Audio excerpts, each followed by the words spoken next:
Hello everyone. मागच्या वर्षी 1 जानेवारी 2025 रोजी आम्ही बुक रीडिंग सुरू केलं. पहाटे 4:30 वाजता ब्रह्ममुहूर्तावरती उठून पुस्तके वाचणे आणि त्यामध्ये जे काही सांगितलं त्याचं सार बाजूला काढणे आणि त्यानुसार आपलं मार्गक्रमण करणे आणि खूप छान संकल्पना अंमलात आणली गेली. आणि या वर्षभरामध्ये भरपूर पुस्तके आमच्या वाचनात आली. त्यामधून खूप काही शिकायला मिळालं आणि त्यातूनच एक सार माझ्या लक्षात आलं की प्रत्येक व्यक्तीकडे जगण्यासाठी, उत्कृष्टतेने जगण्यासाठी एक ध्येय, निश्चित ध्येय त्याच्याकडे असावं लागतं आणि त्या ध्येयासाठी वाटेल ते करण्याची मनाची तयारी पाहिजे.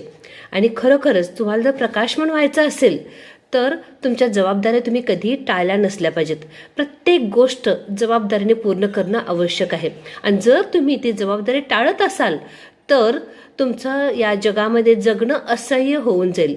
आणि म्हणूनच एक निश्चित ध्येय आपल्या जो असावे, उत्कृष्टतेने जर जगायचं असेल आणि जर एखादी गोष्ट तुम्ही जे दररोज ज्या काही गोष्टी करता आणि ती त्यातली एखादी जरी गोष्ट तुमच्या उत्कृष्टतेकडे नेणारी नसेल तर ती गोष्ट करण्याचं थांबवलं पाहिजे. आत्ता या क्षणापासून ती गोष्ट करण्याचं थांबवलं पाहिजे. आणि ज्या गोष्टी आपल्याला आपल्या ध्येयाकडे नेऊन पोहोचणार आहेत, आपल्याला यशाकडे नेऊन पोहोचणार आहेत, त्याच गोष्टी करायला सुरुवात जर केली तर निश्चितपणे आपण ठरवलेलं ध्येय एक ना एक दिवस पूर्ण होऊ शकतं.